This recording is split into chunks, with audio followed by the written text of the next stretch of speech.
Hey guys, welcome back to the channel. In this video, or this portion of the video, I want to show you a couple things that I do as a parent, as a father, to help keep the house safe and more efficient. So, two things. Number one, we're going to clean our air dryer duct. It's crucial. It's very important. Okay, and I have a couple important facts on why you need to clean and clear out your air dryer duct. It's so important. But here are some key reasons to do that.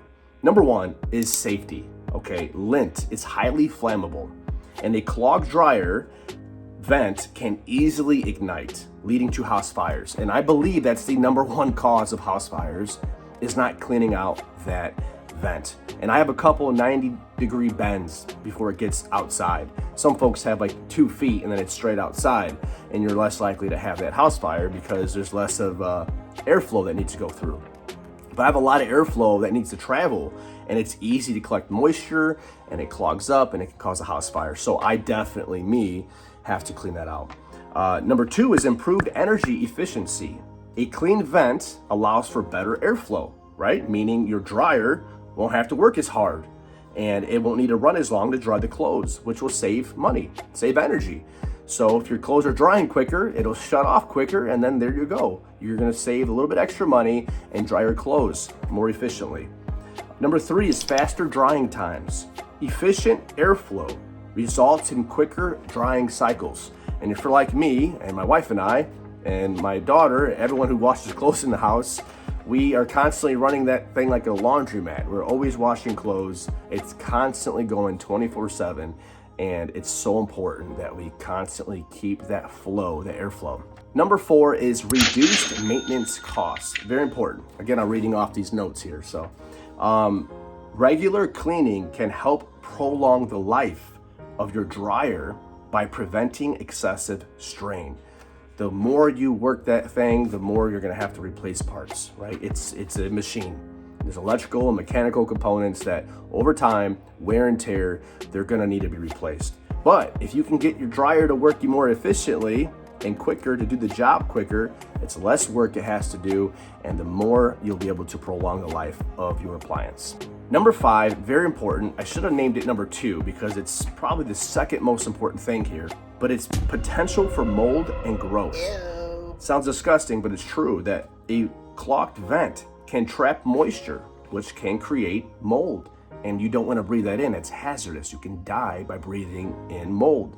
So yeah, we want to make sure we're preventing all these things from happening simply by just cleaning out your dryer duct. So important, like I mentioned, to do this, because if you don't do this, you can create a house fire. And we want to prevent that. You want to prevent your home from being damaged, but number one, your family from being harmed. Your pets, your family, we're gonna escape the possibilities of a fire. The first thing we gotta do, for me, is pull off the dryer. Everything's a tight squeeze for me in this little laundry room here. This utility room is very, very tight squeeze. But I pull off the dryer, and you see that hose there? That's gotta come off, all right? That's your vent that goes, that's your duct, your air duct that goes from the dryer to outside. And I have a couple of 90-degree bends. It has to go this way, that way, and then it has to go that way some more, and then that way some more. So I got one 90-degree bend, two 90-degree bends, three, and then four. That's 4 90-degree bends that this air has to travel. It's very easy for lint to get stuck at each of those bends, at each of those corners. Every time it has to make that sharp turn, it's a possibility for lint to get trapped. And the more that gets trapped, the more it'll build up, more moisture, more mold, etc. And that's what causes a house fire. Okay, so I'm in the garage now, and I'm gonna show you what I use to clean out this air duct. I use if you have a leaf blower, grab your leaf blower, okay, very important. This is your key tool here. And you grab your leaf blower. You want to make sure that your leaf blower is fully charged, okay? Okay, so safety-wise, you always want to unplug your appliance whenever you're going to work on it. And anyway, unplug this thing. You see what I'm saying? I just accidentally turned this thing on, and it's because it's plugged in. So we're gonna unplug it, outlet, unplug that thing. There it is. Now there's no potential of this thing turning on. Okay, so a very important thing to do before you get started, I totally forgot, is to take off the flappers to your dryer vent right outside. So this guy has to come off. So these usually just pop off pretty easy. All right, as you can see, it's already caking up there. And that's not good. That's not good at all. Let me show you a little closer. Yeah, so I'm like a couple months behind doing this. This has to come out. All of this. This is buildup. That's not good. Get a better view. You can see in there.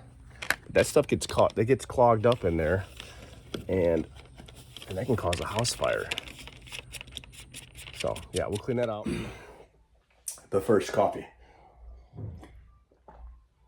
Okay, we're ready. But I gotta crawl in this little cubby hole to even do this work. So I gotta put the phone down for a second. Okay, so I highly apologize for the lighting. I'm in a tight spot, so there's no outside light at all or nothing. So it is what it is. But here we go. I'm gonna show you the wall, right? It's coming from the dryer to the wall. And the first thing I'm gonna do is take off this clamp, the flathead screwdriver. This is all very easy stuff. Basic tools, right? Flathead screwdriver, leaf blower, and I'll show you the rest. That comes off, okay? Now look inside there. We always forget about what's in here. That's gotta get cleaned out, but we'll do that at the end. First things first, we have to blow what's in here out. Okay, so now we have the leaf blower in position. We're gonna put it inside the hole, right? The little duct from the vent from the dryer to the wall is disconnected. The leaf blower is hooked up. But the main thing now you want to do, or an important thing, is you want to seal around it, okay? You want to put something to seal the gap between the leaf blower and this pipe, because you don't want any air to escape.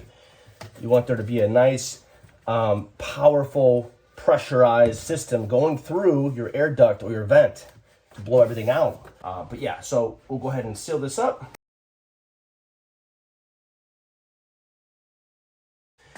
Okay, so this is hooked up. We're all ready to go. The battery is charged on the leaf blower, so we're gonna literally let this blow the entire time until the battery is drained. This way I know the system is cleared out. So here we go. I'm gonna go ahead and lock it in, and we're gonna let it blow.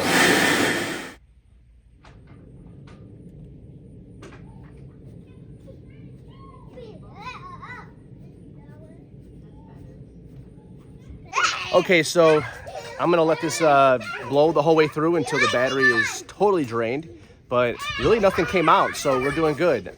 I think I just cleaned this out about 4 or 5 months ago, so, but here we go. It is blowing out. Nothing's coming out really, just a little bit. Just a little bit came out, not much. But usually a lot comes out, just a little bit more. Go in the middle. There. Right here's the middle. I gotta pick all that up. And that's really it. So there you have it, guys. Hey, darling, how you doing? It's a nice silhouette of you. So the next thing we're gonna do here, and I have notes on why it's important to do it, is get yourself a whole house water filter. Now I use the Big Blue, and that's very important as well when you have a big family. I mean, even if you're by yourself, you want clean water. So I got a few key benefits to why you need to have a Big Blue or a water filter, a whole house water filter. Number one is improved water quality. When you get a whole house water filter like I have, which is I have the Big Blue, it filters out contaminants like chlorine, sediment, lead, and other chemicals from your entire water supply, providing cleaner water for drinking, cooking, and bathing. Number two, it gives you healthier skin and hair. And by removing harmful chemicals, a whole house filter can contribute to softer, healthier skin and hair. Number three, reduced plumbing issues. Filtering out minerals like calcium and magnesium can help prevent limescale buildup in pipes, reducing the risk of plumbing problems. Number 4 is cleaner clothes. Less mineral buildup in the water means cleaner clothes with less soap needed. Number 5, better taste. Filters will remove impurities that affect the taste and odor of your water. Number 6, environmental impact. And by filtering water at the source, you can reduce the need for bottled water, minimizing plastic waste. And then obviously number 7, appliance longevity. Cleaner water can extend the lifespan of your appliances. So you want to make sure you get yourself a whole house water filter. Okay, let's get some clean water. Let's save our appliances and let's slow down the plastic use, right? And yeah, so here we go. Let's get started. All right, so as you can see, I'm in a tight spot here, but this is where my whole house water filter's at. Let's go ahead and show you that right now. Get a better angle here, but this is the whole house water filter right here. So I'm gonna go ahead and change this out. Obviously take the old filter. I'm gonna show you what this old filter looks like. And it's crazy all the buildup it has and it collects. We haven't changed it in a while. Shame on me for that. I should have changed it out a little sooner. But yeah, let's go ahead and get started. So I can already smell the water. It kind of smells. We haven't changed this water filter out probably in a little too long here. Camera's right there. Okay, so we're doing clothes. I can even smell the water. It doesn't smell the best.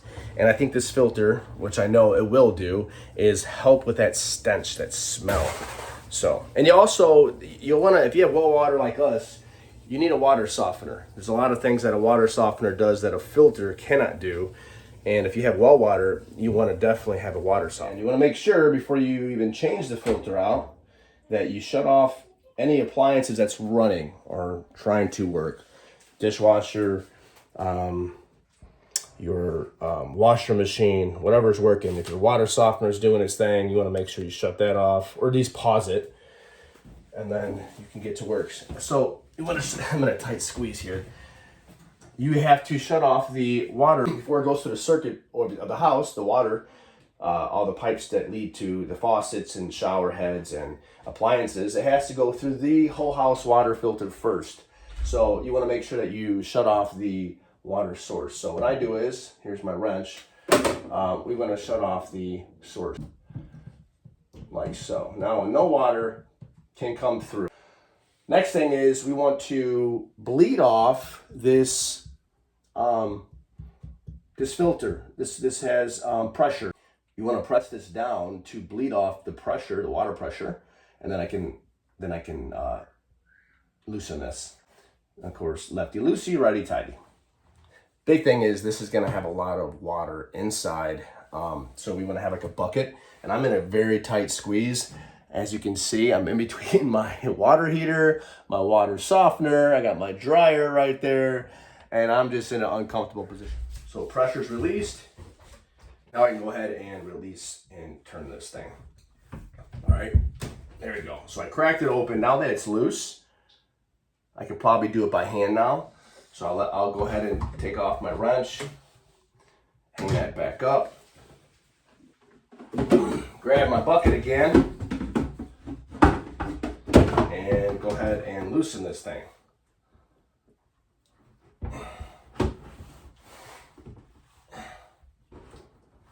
A lot of water is going to come out of here.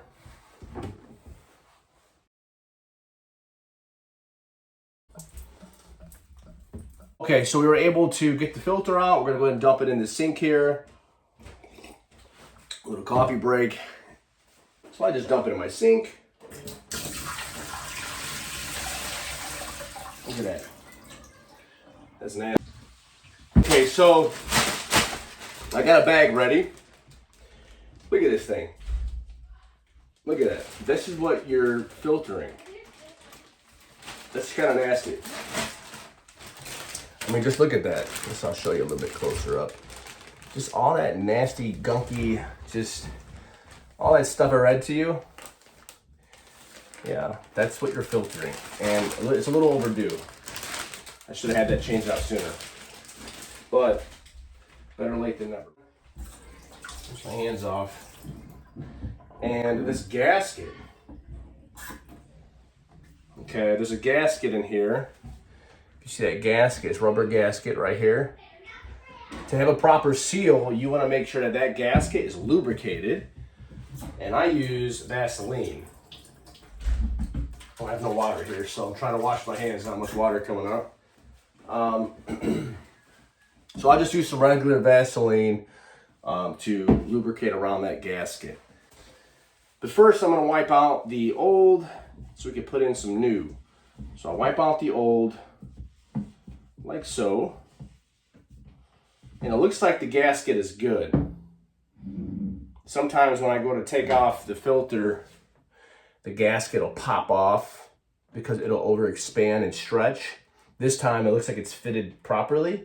So I'm gonna leave it in there and I'm gonna put some Vaseline in that groove there to create a nice seal and that water does not leak.